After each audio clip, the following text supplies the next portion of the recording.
নেত্রকোনা সদরের দক্ষিণ বিশোরায় তার বসবাস। পেশায় তিনি কাঠমিস্ত্রি। পড়াশোনা করেছেন 3য় শ্রেণী পর্যন্ত। একটা সময় আসবাবপত্র তৈরির দোকানেও কাজ করেছেন। সেই কাজের ফাঁকে ফাঁকে মোবাইলে ফেসবুক দেখতেন। বুঝে উঠতে পারতেন না যে আসলে ফেসবুকে কি লেখা রয়েছে। 2019 সালের কথা। সে বছর ঈদে তিনি একটি ভিডিও বানিয়ে ফেসবুকে আপলোড করেন। সেই ভিডিওতে নিজের বাসায় বন্ধুদের ঈদের দাওয়াত দিয়েছিলেন। ভিডিওটি হাসি ঠাট্টায় সোশ্যাল মিডিয়াতে ছড়িয়ে পড়ে। অনেকেই সেটি শেয়ার করে বন্ধুদের সাথে খুনসুটি করে।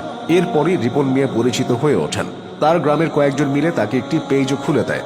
প্রথম সেই পেজটা তারাই চালাতেন, আর রিপন মাঝে মধ্যে নিজের ভিডিও আপলোড করতেন। কথায় কথায় আই এম রিপন ভিডিও বলায় রিপন মিয়ার নামটা হয়ে যায় রিপন ভিডিও। এভাবেই সোশ্যাল মিডিয়ার জনপ্রিয় মুখ হয়ে যান তিনি। তবে পরিচিতি পাওয়ার পরও তার জীবনযাপন বদলায়নি। একটা সময় দিন এনে দিন খেয়েছেন, পরিবার নিয়ে সীমাহীন কষ্ট করেছেন। করোনার আগ মুহূর্তেও সবকিছু ঠিকঠাক চলছিল। তবে করোনার সময় চরম দুর্দিনে পড়েন রিপন। করোনাকালীন দীর্ঘ সময়ে অন্যান্য কাজের মতো বন্ধ ছিল কাঠমিস্ত্রির কাজ। 6-7 মাস ধরে কাজ বন্ধ থাকায় রিপনের ঘরে খাবারের সংকট দেখা দেয়। সেখানে ভাতের হাঁড়িতে কিছু চাল দেখিয়ে বলেন, দেখেন বন্ধুরা, কয়েকটা চাল আছে, এটাও একজনের কাছ থেকে ধার করে আনা, খুব কষ্টে আছে বন্ধুরা। অবস্থা এমন হয়েছিল যে ওই সময় একটা পিয়নের চাকরি হলেও তিনি সেটা স্বাচ্ছন্দ্যে গ্রহণ করতেন। তবে এখন দিন বদলে গেছে। বর্তমানে রিপন নিজেই নিজের সোশ্যাল মিডিয়া দেখভাল করতে পারেন। লাইক, কমেন্টস আর শেয়ারের বন্যা বয়ে যায়।